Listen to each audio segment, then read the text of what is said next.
Olá, meu nome é Carlos Alberto de Moraes Ramos Filho, sou mestre em Direito pela Universidade Federal de Santa Catarina e pela Universidade Federal de Pernambuco, doutor em Direito Tributário pela PUC de São Paulo.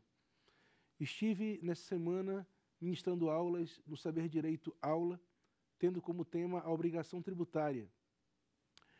Esse curso teve duração de 5 aulas, sendo que na primeira falamos sobre conceito, espécies e elementos da obrigação tributária. Na segunda aula falamos sobre as causas da obrigação tributária, dando ênfase tanto à norma tributária quanto ao fato gerador. Na terceira aula falamos sobre os sujeitos da obrigação tributária, ativo e passivo. Na quarta aula iniciamos um estudo sobre a responsabilidade tributária. E na última aula falamos sobre a responsabilidade por infrações. E estamos agora no programa Saber Direito Responde, com a presença dos acadêmicos Lauana, Lucas e Débora, no qual iremos responder questionamentos sobre o tema objeto das aulas que ministramos durante a semana. Vamos então iniciar com a primeira pergunta. Por que alguns doutrinadores preferem denominar as obrigações tributárias acessórias de deveres instrumentais? Isso porque esses autores entendem que a patrimonialidade é requisito essencial de uma obrigação. Como a obrigação acessória não tem essa característica, já que ela envolve deveres de fazer e não de pagar, entendem que elas seriam meros deveres instrumentais. Mas, na verdade, o CTN não considera a patrimonialidade elemento essencial da obrigação tributária, portanto, podemos sim chamar as obrigações acessórias de verdadeiras obrigações, mas que envolvem deveres de fazer e não fazer. Próxima pergunta. Professor, quais são os instrumentos normativos que podem ser utilizados para veicular as normas jurídicas instituidoras de tributos? O tributo, em regra, tem que ser criado por lei. É o que diz o artigo 150, inciso 1 do texto constitucional. Ele não diz, todavia, qual é o tipo de lei necessária para tanto. Então, deduz-se que seja a lei ordinária, porque essa é a regra geral, conforme o artigo 47 da Constituição. No entanto, esse mesmo artigo 47 nos diz que, havendo uma disposição constitucional em contrário, pode-se exigir lei complementar. E é o que acontece em relação a 4 tributos, que no Brasil só podem ser necessariamente criados por lei complementar. É o caso do empréstimo compulsório, o caso do imposto sobre grandes fortunas, dos impostos residuais e das contribuições residuais para a Seguridade Social. Então, nesses 4 casos, necessariamente a norma jurídica tributária tem que ser veiculada por lei complementar. Também é possível, excepcionalmente, o uso da medida provisória, quando se trata de matéria relevante e urgente. Todavia, ela não pode ser utilizada para esses 4 tributos que eu citei anteriormente. Da mesma forma, a lei delegada também pode ser utilizada, exceto para esses 4 tributos que eu citei anteriormente. Então, em resumo, em regra, lei ordinária, excepcionalmente, lei complementar e, em alguns casos, lei delegada ou medida provisória. Próxima pergunta. Bom, professor, pode existir obrigação tributária acessória sem uma correspondente obrigação principal? Sim, é possível. As pessoas, quando ouvem esses nomes acessória e principal, lembram logo do direito civil, onde há uma frase muito conhecida de que o acessório segue o destino do principal. Ou seja, se não há principal, não há acessório também. Mas no direito tributário essa verdade não existe. É possível sim haver obrigação acessória sem principal. Um exemplo que eu costumo dar, e dei inclusive durante a semana no Saber Direito Aula, seria o caso de uma livraria que é imune a impostos, logo ela não paga impostos, porque não tem a obrigação tributária principal, mas tem o dever de emitir nota fiscal quando vende o livro, que é uma obrigação acessória, mostrando, portanto, que estamos diante de uma situação em que há obrigação acessória, no caso, emitir a nota fiscal, sem que haja a obrigação principal correspondente, que seria pagar o imposto, já que livros são imunes a impostos. O CTN menciona que apenas as obrigações tributárias principais surgem com a ocorrência do fato gerador.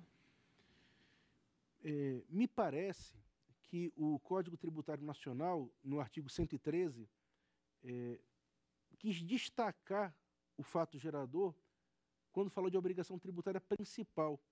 Porque realmente no artigo 113 ele não menciona que exista fato gerador de obrigação acessória, dando a entender para uma pessoa desavisada, né, que não conheça a matéria, que a obrigação acessória não tem fato gerador.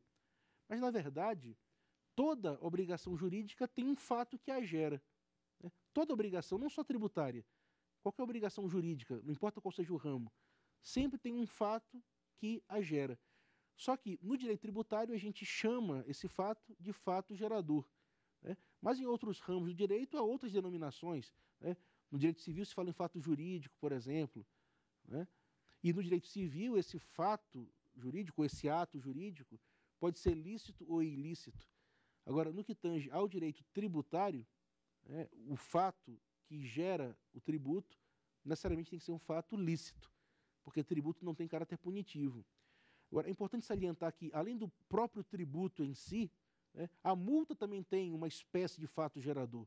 Só que o fato gerador da multa é necessariamente um ato ilícito, né? Não se costuma falar tanto em fato gerador de multa, mas não há erro em empregar essa expressão, porque o CTN diz que a multa é a obrigação tributária principal e, como tal, tem um fato gerador. No caso da obrigação acessória, ela também tem fatos geradores, porque, como eu disse, toda obrigação jurídica tem um fato que a gera. Por exemplo, no caso citado anteriormente, na pergunta feita ainda há pouco, qual é o fato que gera a obrigação do comerciante de emitir uma nota fiscal? A venda da mercadoria. A venda da mercadoria é o fato gerador da emissão da nota fiscal de venda. Assim como a prestação do serviço é o fato gerador da obrigação acessória de emitir a nota fiscal de serviços, né? Então, toda obrigação tem um fato gerador. Aliás, uma curiosidade é que, muitas vezes, o fato gerador que serve para a obrigação principal também gera, simultaneamente, uma obrigação acessória. Ou seja, um fato gerando duas obrigações. Cito como exemplo o caso mencionado ainda há pouco de uma pessoa que presta serviços e que, por isso, tem que pagar o ISS. Bem, o Código Tributário Nacional deu muita importância à obrigação tributária principal. Aliás, o nome dela justifica, ela é a obrigação principal. Talvez por isso ele tenha dito que apenas ela tem um fato gerador. No entanto, se nós deixarmos o artigo 113 de lado, que é o que menciona a existência de fato gerador apenas em relação à obrigação principal, e observarmos os artigos 114 e 115 do CTN, vamos perceber que também a obrigação acessória possui, sim, um fato gerador, como, aliás, toda e qualquer obrigação jurídica. Toda obrigação jurídica, seja ela tributária ou de outro ramo do direito, ela sempre decorre, ela sempre surge a partir de um fato que a gera. Nós chamamos, no direito tributário, este fato de fato gerador. O fato gerador da obrigação acessória, muitas vezes, pode ser o mesmo fato gerador da obrigação principal. Cito como exemplo o caso de uma empresa que preste serviços que sejam tributados pelo ISS, Imposto sobre Serviços de qualquer natureza. Nesse caso, o ato desta empresa de prestar serviços será, simultaneamente, fato gerador da obrigação principal, que é pagar o imposto correspondente, no caso, o ISS, mas também será fato gerador do dever de emitir nota fiscal, que é uma obrigação acessória. Podemos citar também como exemplo o caso de alguém que aufere renda em um determinado ano. O ato de auferir renda gera para esta pessoa pelo menos duas obrigações tributárias. A principal, que é de pagar o imposto de renda daquele ano, daquele exercício, e também a obrigação acessória de preencher a declaração do imposto de renda e enviar à Receita Federal. Percebemos, portanto, que a obrigação acessória tem sim um fato gerador, que muitas vezes pode até coincidir de ser o mesmo da obrigação principal. É importante apenas salientar que o fato gerador da obrigação acessória não necessariamente tem que vir previsto em lei, diferentemente do fato gerador da obrigação principal, que obedece ao princípio da legalidade. Em se tratando de obrigação acessória, diz o artigo 113 e o 115 do CTN, ela pode ser criada por legislação tributária. E segundo a terminologia adotada pelo CTN, legislação não é a mesma coisa que lei. Legislação é uma expressão mais ampla que abrange não só a lei, mas também atos, como os tratados internacionais, e também atos infralegais, como os decretos e as normas complementares. Dentre as normas complementares, temos, por exemplo, os atos administrativos normativos, tais como uma portaria do secretário de Fazenda ou uma instrução normativa expedida pela Receita Federal. Próxima pergunta. Professor, é correto afirmar que o Estado tem ampla liberdade para fixar o percentual de alíquotas de tributos? Bem, a princípio, sim, né? A princípio, ele teria uma ampla liberdade, porque o poder de fixar a alíquota está compreendido na competência tributária, já que o artigo 6º do Código Tributário Nacional nos diz que a competência tributária compreende, ou seja, abrange a competência legislativa plena. A palavra plena, no caso, significa que o ente pode legislar sobre todos os aspectos inerentes ao tributo. Por exemplo, as alíquotas, né? Fixar a alíquota faz parte da competência tributária do ente. No entanto, é bom salientar que este poder de fixar alíquotas muitas vezes encontra limitações, limitações essas previstas no texto constitucional, mostrando, portanto, que esse poder não é tão amplo como quer parecer. Aliás, é interessante observar que o próprio artigo 6º do CTN tem consciência dessa limitação, porque ele diz, né, que a competência tributária abrange a competência legislativa plena, mas logo em seguida diz, ressalvadas as limitações constitucionais ao poder de tributar. Portanto, o ente, muitas vezes, ao estabelecer as alíquotas de certos tributos, não de todos, mas de alguns tributos, está sujeito a limitações impostas pelo texto constitucional. Um exemplo que eu reputo muito importante e que citei, inclusive, durante a semana, no Saber Direito Aula, é o caso do IOF, Imposto sobre Operações Financeiras incidente sobre o ouro. O artigo 153 da Constituição, no parágrafo 5º, diz que, neste caso do IOF sobre ouro, a alíquota não poderá ser inferior ao percentual de 1%. Então, em razão dessa disposição constitucional, a União, que detém competência para instituir esse imposto, ela não pode reduzir a alíquota em patamar inferior a esse percentual, né? Além desses limites que são bem claros, há também aqueles limites que são mais abstratos. Por exemplo, o artigo 150 do texto constitucional diz que é vedado utilizar tributo com efeito confiscatório. Apesar do texto não dizer exatamente qual o patamar que torna um tributo confiscatório, fica evidente que não pode um determinado ente estabelecer uma alíquota de um tributo em percentual de 100% da operação tributada, porque isto tornaria o tributo, naquele caso, confiscatório, o que é vedado pelo texto constitucional, né? Então, a gente percebe que há limitações bem claras, né, que são verdadeiras regras, por serem bem específicas, como aquele caso do IOF sobre o ouro, mas há também aquelas vedações mais abstratas, né, mais principiológicas, como essa que eu citei, que proíbe que o tributo tenha efeito confiscatório. Bem, então, vamos a um breve intervalo, depois retornamos com mais perguntas.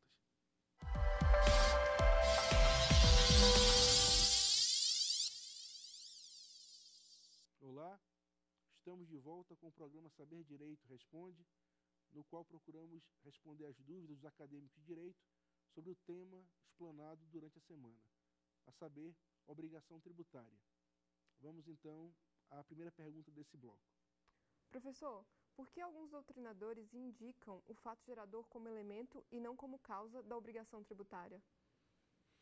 Eu acredito que seja porque o fato gerador é essencial ao nascimento da obrigação tributária. Então, por ser essencial, muitos consideram que isso o tornaria um elemento da obrigação. No entanto, esse pensamento é equivocado, porque, na verdade, o fato gerador ele não integra o desenho da relação tributária. A relação tributária ela é composta de sujeito ativo, que cobra o tributo, passivo, que deve pagar o tributo, o vínculo de atributividade que liga um ao outro, estabelecendo direitos e deveres recíprocos, e o objeto da obrigação, que é a prestação que o sujeito passivo deve cumprir ao sujeito ativo. O fato gerador, como você percebe, não está na obrigação tributária. O fato gerador, como o nome diz, é o que gera a obrigação. Sendo assim, o fato gerador não é elemento da obrigação, mas causa dela. Porque o fato gerador é o que antecede o nascimento da obrigação. A palavra causa é utilizada para designar aquilo que é responsável pelo nascimento de outra coisa. Então, se o fato gerador é alguma coisa em relação à obrigação tributária, é a causa dela. Porque sem o fato gerador, não nasce a obrigação. Mas, uma vez nascida a obrigação tributária, o fato gerador não está mais presente nela. Na relação jurídica que nasce a partir do fato gerador, os elementos que nós temos são aqueles 4 que eu citei anteriormente. Sujeito ativo, passivo, o vínculo que liga um ao outro e o objeto, que é a prestação. Portanto, repetindo, o fato gerador, ao contrário do que querem alguns, apesar de relevante, e a relevância dele é indiscutível, não pode jamais ser tomado como elemento, mas sim como motivo, ou causa, né, ou pressuposto para o nascimento da obrigação tributária. Professor, como se dá a responsabilidade tributária no caso de sucessão por morte? Bem, em se tratando de morte, o CTN disciplina o tema da responsabilidade tributária no artigo 131, incisos 2 e 3. O inciso 3 deste artigo nos diz que, uma vez aberta a sucessão, o que se dá com a morte da pessoa, o espólio, ou seja, o patrimônio deixado por esta pessoa, é que responde pelos débitos pretéritos. Então, o que significa isso? A pessoa que faleceu, enquanto era viva, praticou fatos geradores. Ela, enquanto viva, era contribuinte daqueles débitos, porque havia ela praticado os fatos geradores. No entanto, com a morte dela, obviamente que esta pessoa não pode mais se responsabilizar. A responsabilidade pelos débitos gerados enquanto viva essa pessoa passam para o espólio, que é o patrimônio deixado por essa pessoa. Esse espólio vai se tornar responsável pelos débitos pretéritos, ou seja, gerados antes do falecimento da pessoa, mas os débitos que forem gerados enquanto o espólio existe, ou seja, antes da partilha dos bens, a responsabilidade será pelo espólio. A responsabilidade é do espólio. Então, por exemplo, digamos que a pessoa que faleceu tinha uma casa e esta casa foi deixada, né, após a sua morte. Muito bem. O espólio responde pelos débitos de IPTU atrasado como responsável. Mas, se esse inventário, essa partilha demorar, digamos, mais de um ano, o IPTU desses anos, enquanto não é feita a partilha, é de responsabilidade do próprio espólio. Muito bem. Então, em outras palavras, enquanto não é feita a partilha, a responsabilidade é do espólio. Uma vez feita a divisão, ou seja, a partilha entre os herdeiros, a responsabilidade deixa de ser do espólio, porque ele não existe mais, ele só existe enquanto não é feita a partilha, e a responsabilidade passa a ser do herdeiro, que recebeu o bem. Então, este herdeiro, ele vai ser responsável pelos débitos anteriores à partilha, mas será, a partir de agora, contribuinte do imposto gerado daqui para frente. Então, por exemplo, como ele agora, uma pessoa tornou-se proprietária da casa que recebeu, o IPTU gerado a partir de agora será de responsabilidade dela, mas na condição de contribuinte, não na condição de responsável. É bom salientar que, de acordo com o artigo 131, inciso 2, que trata da responsabilidade do herdeiro, ele é muito claro ao dizer que esta pessoa responde pelos débitos antigos, tanto do falecido quanto do espólio, mas até o limite do quinhão que ela receber. Então, ela só vai pagar o débito tributário antigo com o patrimônio que foi deixado para ela, jamais tendo que pagar com o patrimônio próprio. Ou seja, ela paga débito alheio com o patrimônio alheio e não com o patrimônio próprio. É assim que funciona a responsabilidade tributária nos casos que envolvam falecimento de pessoa. Próxima pergunta. Professor, o sujeito ativo da obrigação tributária deve necessariamente possuir competência para instituir o tributo? Bem, para responder essa pergunta é necessário enfatizar a diferença que há entre competência tributária, que é o poder de criar o tributo, e capacidade tributária ativa, que é o nome que se dá para o poder de cobrar, ou seja, exigir o tributo. Nota-se que são coisas bem distintas. Competência tem a ver com a criação, a instituição de um tributo que antes não havia. Ao passo que capacidade tributária ativa é o poder de cobrar um tributo que já tenha sido previamente criado. Muito bem. Dessas duas figuras, competência e capacidade, qual é aquela que necessariamente caracteriza o sujeito ativo da obrigação tributária? Ora, se nós considerarmos que sujeito ativo de uma obrigação, não só tributária, qualquer obrigação jurídica, é aquela pessoa que tem o poder de exigir do outro o cumprimento da prestação que constitui o objeto da obrigação, logo conclui-se que o que caracteriza o sujeito ativo é a capacidade tributária ativa, é o poder de cobrar tributo. Não necessariamente o poder de instituir o tributo, que é a competência. Nada impede, contudo, que a mesma pessoa reúna simultaneamente as características, né, de ser ente competente para criar e ente capaz para cobrar. Aliás, em regra é o que acontece, né? No direito tributário brasileiro, como regra geral, o mesmo ente possui simultaneamente a competência tributária para instituir o tributo e a capacidade tributária para exigi-lo. No entanto, apesar de isso ser o que acontece em regra, não é uma regra absoluta. Há casos em que isto não acontece. Temos como exemplo o fenômeno denominado como parafiscalidade, né, que caracteriza os tributos parafiscais. Tributos parafiscais são aqueles que são criados por um determinado ente, que, no entanto, resolveu não cobrá-lo, mas sim delegou a uma terceira pessoa o poder de cobrar o tributo, né? Então, nestes casos, nós temos um ente criando o tributo, possuindo, portanto, competência tributária, mas outro ente cobrando. Um exemplo muito interessante disso, e que se encontra no próprio texto constitucional, é do ITR, Imposto Territorial Rural, que é de competência da União, porque somente a União pode criá-lo, mas que, se os municípios quiserem, pode ser delegada a eles a capacidade tributária ativa, para que os municípios cobrem dos proprietários dos imóveis rurais o ITR. Se isso acontecer, o sujeito ativo do ITR não será a União, porque a União apenas criou o tributo.